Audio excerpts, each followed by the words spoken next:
Hey you guys, welcome back to the channel where we review anything and everything. Today we're getting into another non-unboxing review with my Marvel Legends figures. I usually do not unbox them unless maybe it's one of the figures for my sons. Now, this is actually a reissue.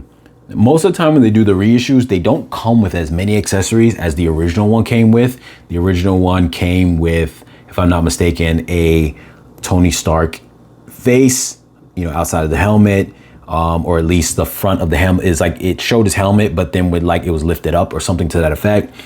He actually had a different set of hands, not just the open palm ones in the fist, but he also had one where he had like some kind of missile launcher thing on his wrist, similar to in his first Iron Man movie, because this is from the first Iron Man movie. And I don't know all the other additional accessories that it came with, but I at least know it came with those. Now, at the time, and this is almost when earlier on when I almost first started the channel, I bought a Mark 7 because my favorite Iron Man configurations from the movie is the Mark 3 and the Mark 7. They're very similar, but you see an evolution. I wasn't a fan of when they got, not so much because of the movies, but just in general, I was less of a fan of when the suits started to get so high tech that they were, you know, the nano stuff and all this and that. Nothing wrong with it, but it just, as far as just what I liked, those two are my favorite.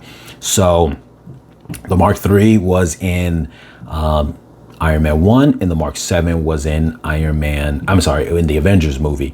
So those two were my favorite, but at the time, this one got to a ridiculous price and the other one was pretty pricey too, but a little bit cheaper, and I couldn't get both of them at the time. Didn't know they were gonna come out with a reissue, and they did. So even though it loses out on a couple of the accessories, I am really glad I was able to pick this up for a regular Marvel Legends price. I think that this was $29. Yeah, $29.99, pretty much $30. So with that being said, it's still pricey, but it's not what it was before. But this is brand new, so it's coming out at that price. Link's gonna be in the description down below for you guys to purchase on Amazon. It has that kind of reissue box going on, because that's how the reissue boxes look. You got some art on the side here, and then you've got the detailing here. It says, Tony Stark takes on the world's worst villains in the Mark III suit, a technological wonder equipped with a variety of stunning enhancements and upgrades.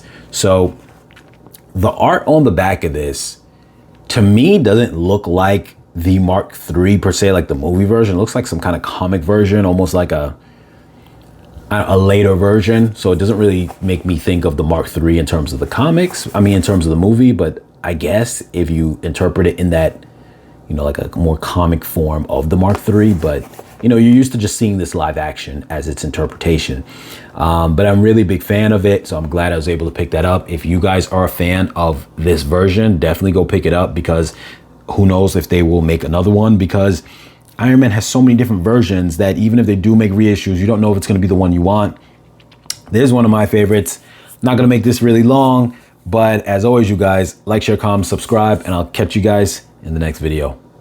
I actually will say that as far as the thruster pieces, so he doesn't have an open palm area to put these blast effects in his palms. And I don't know if the original one had that, but these can fit in the bottom of his feet for thrusters.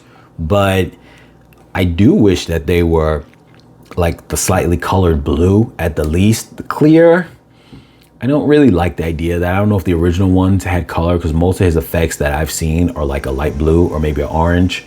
So I do wish that they were colored rather than clear. I don't know if that was just them cheaping out on it, because thrusters of any sort, I don't think would look clear, or at least not the way we think of them from the movies, the comics, or anything of that sort. So yeah, that's something that I do wish they would have changed.